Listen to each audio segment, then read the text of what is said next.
Dévotion Fanro du samedi 16 septembre 2023. Par l'apôtre Grace Lubega. Titré « Donnez-vous entièrement ». 1 Timothée 4 verset 15, LSG, méditez sur ces choses, donne-toi entièrement à eux, afin que ton profit paraisse à tous. Dieu, le maître de nos vies, ne s'attend pas à un engagement sans enthousiasme dans notre service. Il veut que nous nous donnions entièrement. Si nous devons nous donner à lui dans la prière et l'adoration, cela doit être complètement. Si nous devons le servir, cela doit être entièrement. Si nous devons le croire, cela doit être sans défaillance. Malheureusement, nous avons encore des chrétiens qui considèrent leur salut comme un passe-temps et non comme une vie. Ils prient quand ils en ont envie, jeûnent quand cela leur convient et ne servent Dieu que lorsque cela leur convient. Enfants de Dieu, vous semblez avoir oublié un fait qui donne à réfléchir. Pendant que vous jouez à des jeux triviaux avec le salut, rappelez-vous que notre ennemi le diable est très sérieux. La Bible dit qu'il est venu pour voler, tuer et détruire, Jean 10, 10.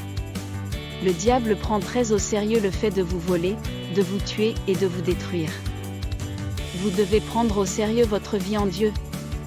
Si vous passez des heures de votre journée à regarder Netflix sans jamais consacrer de temps à la prière, votre ennemi complote avec beaucoup d'enthousiasme et de dévouement sur la manière dont il pourrait vous faire trébucher ensuite.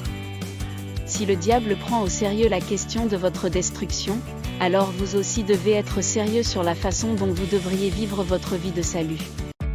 Alléluia.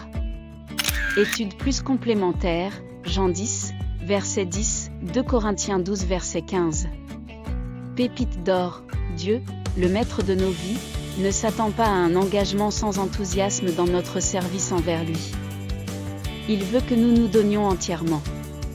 Si nous devons nous donner à lui dans la prière et l'adoration, cela doit être complètement. Si nous devons le servir, cela doit être entièrement. Si nous devons le croire, cela doit être sans défaillance.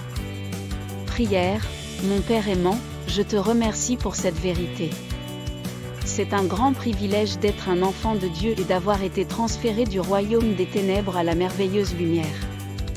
Je suis passionné, diligent et engagé dans toutes les questions relatives à votre royaume, au nom de Jésus, Amen.